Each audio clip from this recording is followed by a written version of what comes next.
Muy buenas noches, apreciados amigos y hermanos que siempre nos acompañan escuchando estos temas que grabamos cada día. Bien, en esta oportunidad vamos a estudiar el tema que se titula Jesús calma la tempestad. Vamos a buscar en Mateo capítulo 8, versículo 23 al 27. Nos dice la santa palabra de Dios. Y entrando él en la barca, sus discípulos le siguieron. He aquí que se levantó en el mar una tempestad tan grande que las olas cubrían la barca, pero él dormía. Y vinieron sus discípulos y le despertaron diciendo: Señor, sálvanos, que perecemos. Él les dijo: ¿por qué teméis, hombre de poca fe? Entonces, levantándose, reprendió a los vientos y al mar, y se hizo grande bonanza. Y los hombres se maravillaron, diciendo: ¿qué hombre es este que aún los vientos y el mar le obedecen? Apreciados amigos, el texto de hoy comienza diciendo que los discípulos siguieron al Señor. Discípulo es aquel que sigue al Señor. ¿Estás seguro que ya eres un discípulo?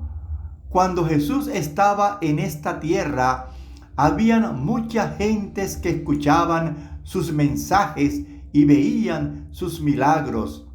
Muchas veces hasta eran beneficiados con los actos de Cristo.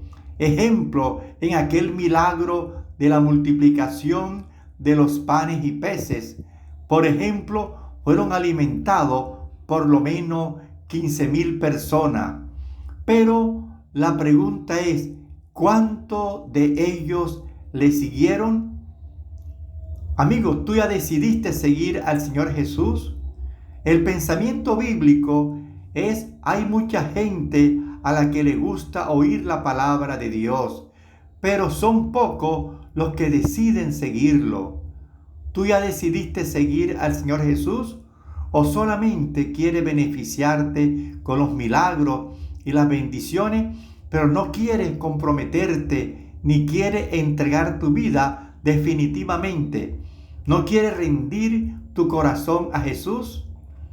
Dice el versículo 24: He aquí se levantó en el mar una tempestad tan grande que las olas cubrían la barca. En ese barco estaba Jesús y sus discípulos, y de repente todo se puso oscuro. Comenzó una tempestad y el barco quedó cubierto por las olas. Quiere decir que en la vida de quien tiene a Cristo también puede haber momentos oscuros. El hogar de aquel que aceptó a Jesús puede pasar también por turbulencias. Hay mucha gente que piensa que cuando Cristo está con ellos no tendrán dificultades. Pero Jesús nunca prometió que sus hijos no tendrían problemas. Lo que sí prometió es que en medio de los problemas Jesús nunca nos dejaría solo. David escribió algunos salmos con pensamientos maravillosos. En el Salmo 23, por ejemplo, dice: aunque andes en valle de sombra de muerte, tú estarás conmigo. No dice: nunca pasaré por el valle de sombra de muerte, sino aunque ande en valle de sombra de muerte, Jesús nunca prometió que tú pasarías por el valle de sombra de muerte, sino que cuando eso aconteciese, Él estaría contigo. Amigo, lo que Jesús estaba diciendo era que si tú sigues, no quiere decir que tu vida no tendrá dificultades.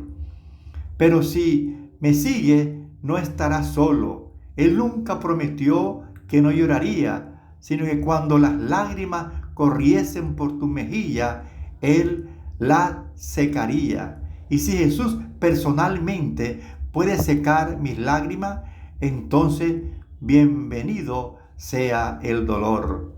Amigo, vivimos en un mundo de tristeza y dolor. Lo que el enemigo más desea es destruir la vida de los hijos de Dios, perturbar la paz de la familia del Señor. Por eso trae cáncer, enfermedades, traición, accidente de tránsito, pérdida de empleo, bancarrota.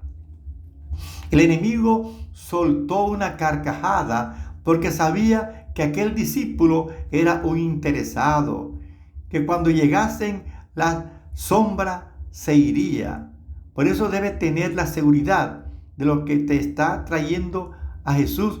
Es no solamente el interés por las bendiciones y por los milagros, sino el amor por el Señor Jesús.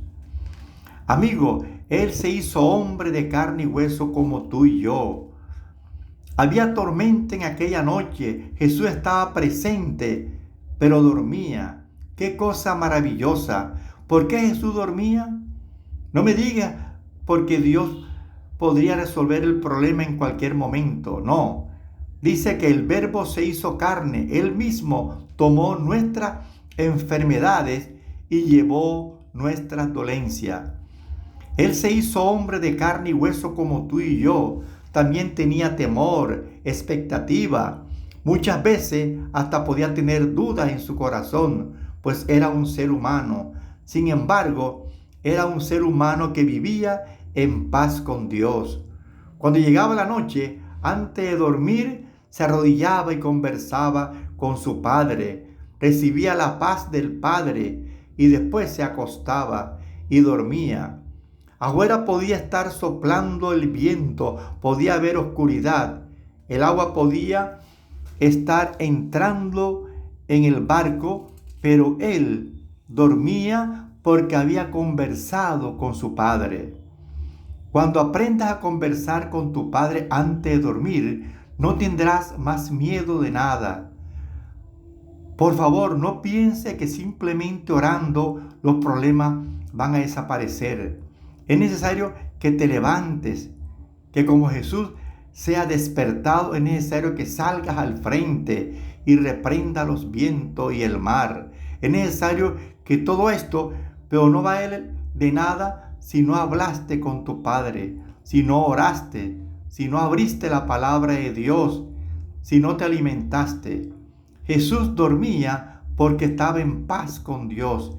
Y cuando estás en paz con Dios, no tienes miedo a la muerte, ni a la vida, ni al pasado, ni al futuro. No tienes miedo de pasar por debajo de una escalera. No tienes miedo del viernes 13, ni de un gato negro, ni de la hechicería, de nada, porque Jesús estás contigo. Amigo, existe mucha gente que no tiene fe en el Señor, más confían en los hombres. El texto bíblico dice en el versículo 25: y vinieron sus discípulos y le despertaron diciendo: Señor, sálvanos, que perecemos. Amigo, Jesús es el único que puede salvarte. No es San Pedro, ni San Juan, ni San Mateo. Por más hombres buenos que hayan sido, tan solo seres humanos como tú dependieron del Señor Jesucristo. No es la Virgen María, por más santa y buena que haya sido, no tiene poder para salvar. Los discípulos estaban en lo correcto. El único que podía salvar era Jesús. Si entre los discípulos, quienes dijeron: Señor, sálvanos, estaba Pedro y Juan, ¿cómo puede alguien hoy arrodillarse delante de la imagen de Pedro o de Juan, si cuando estaban vivos no tenían poder para salvarse a sí mismos? ¿Cómo podría ayudar a otro hoy estando muerto? Ellos necesitaron de Jesús. Nosotros también necesitamos de Él. Jesús es el único que puede resolver nuestros problemas. Él, el único que puede curar nuestras heridas. El único que puede perdonar nuestros pecados. Jesús se levantó y dijo: ¿por qué teméis, hombre de poca fe? Jesús estaba diciendo que la vida del cristiano es una vida de fe. Tiene que serlo. Fe es creer en aquello que no se ve. creer sin tocar, simplemente porque Jesús lo dijo. Y la Biblia está llena de promesas. Hay más de 3000 promesas en la Biblia. Cada una de ellas sería capaz de revolucionar el mundo si el ser humano se apoderara de esas promesas con fe. ¿Qué es fe? Fe es confiar. Necesita confiar en Dios. Existe mucha gente que no tiene fe en el Señor, mas confían en los hombres. Y cuanto más confíe en Él, más fe tendrás. Entonces cuando llegue las pruebas en tu vida, no tendrás miedo porque sabes que Dios no falla. El barco puede dar la impresión de que se hundiera, pero tú sabes que no, porque Jesús está contigo. Aprenderás a dormir en medio de la tempestad, de la turbulencia, porque conversaste con tu Padre y Él colocó paz en tu corazón. Quiera Dios, apreciados amigos y hermanos, que este tema sea motivo de reflexión. Te invitamos para que lea San Mateo 8:20, San Juan 1:14, San Mateo 8:17, Jeremías 17:5. Hay un precioso himno que hemos entonado con mucha frecuencia, que nos dice: por fe en Cristo el Redentor, se salva hoy el pecador, aunque sin merecer perdón, recibe plena salvación. Oh gracia excelsa del amor, que Dios perdone al pecador, si quiere presto confesar sus culpas y en Jesús confiar. Encontrará la salvación, pues Él obró la redención. La vida antigua ya pasó y todo nuevo se tornó. Y aunque nada tenga aquí, herencia eterna tiene allí. Aquí, cual peregrino es, mansión allá tendrá después. Arriba en gloria con Jesús, quien redimióle en la cruz. Quiera Dios, apreciados amigos y hermanos, que estos temas que tratamos cada día sean motivo de reflexión. Te invito para que lo escuche por YouTube, Gustavo Pacheco N. Que Dios te bendiga.